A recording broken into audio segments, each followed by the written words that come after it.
Albert Einstein the great scientist, जब वो जिंदा थे ना तो उनके खिलाफ एक बुक छापी गई जिसका नाम था 100 ऑथर्स अगेंस्ट आइंस्टाइन। उसमें ऐसे 100 लेखकों की बातें लिखी हुई थी जो एल्बर्ट आइंस्टाइन को या तो गलत प्रूव करना चाहते थे या उसके काम को मानते ही नहीं थे। इस बुक पे रिएक्शन देते हुए पब्लिकली आइंस्टाइन ने सिर्फ एक लाइन बोली। उन्होंने कहा, if I were wrong one would have been enough. अगर मैं गलत होता या मेरा काम गलत होता तो एक इंसान उसको गलत प्रूव करने के लिए काफी था। कितना ठग लाइफ आंसर था ना आइंस्टाइन का।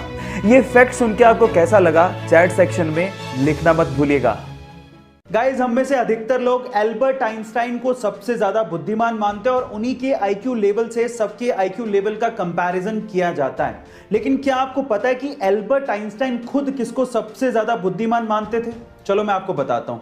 एक बार किसी रिपोर्टर ने एल्बर्ट आइंस्टाइन से पूछा कि सबसे ज्यादा बुद्धिमान व्यक्ति होना कैसा लगता है, क्या आप बताएंगे?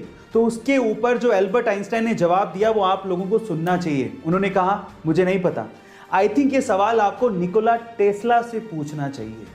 गाइज, अगर निकोला टेस्ला नहीं होते तो ऐसे बहुत सारे इन्वेंशंस हैं जो कि कभी पॉसिबल ही नहीं हो पाते। इसीलिए साइंस कम्युनिटी उन्हें सबसे ज्यादा बुद्धिमान और जीनियस मानती है। गाइज, आपका इसके बारे में क्या ख्याल है चैट सेक्शन में जरूर लिखिएगा। 14 मार्च इतिहास का सबसे रहस्यमय डेट है। अब ऐसा क्यों?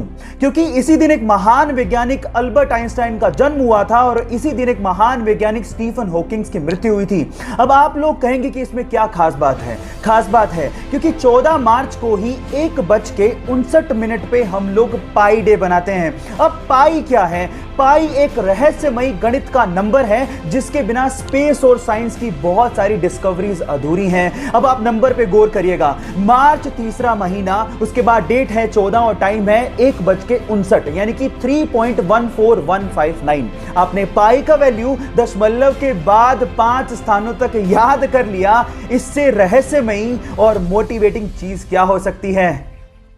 एक बंदा ट्रेन से जा रहा था, अचानक से टीटी आया। उसने कहा कि सर टिकट दिखाइए। तो बंदा टिकट ढूंढने लगा अपनी जेब में, सूटकेस में, लेकिन मिला ही नहीं। तो टीटी ने कहा कि सर कोई बात नहीं, मैं आपको जानता हूं, आप टिकट लाए होंगे, आप रहने दीजिए। लेकिन उसके बावजूद भी उस बंदे ने टिकट ढूंढना नहीं छोड़ा। फाइनली टीटी ने कहा कि सर आप टिकट क्यों ढूंढ रहे हैं, आपसे टिकट कोई नहीं मांगने वाला, डोंट वरी अबाउट दैट। फिर उस बंदे ने कहा कि वो बात तो ठीक है, लेकिन अगर मुझे टिकट नहीं मिला तो मैं जानूंगा कैसे कि मैं कहां जा रहा था। अब आप लोग सोच रहे होंगे कितना भुलक्कड़ आदमी है, टिकट खरीदने के बाद भूल गया कि उसे कहां जाना था। लेकिन let me tell you guys, मानव इतिहास में उस व्यक्ति का आईक्यू लेवल सबसे ज्यादा माना गया है। Yes, I am talking about Albert Einstein, जो अपनी theory of relativity and E = mc square जैसी इक्वेशंस के लिए विश्व विख्यात हैं। बात अजीब है लेकिन सच है।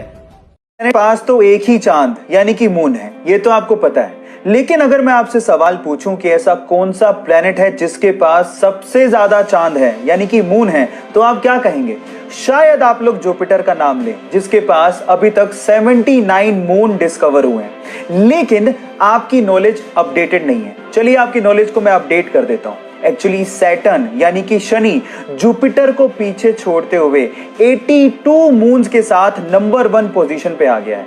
यानी कि शनि के पास 82 मून्स डिस्कवर किए गए हैं। क्या इसके पहले तक इफेक्ट आप जानते थे?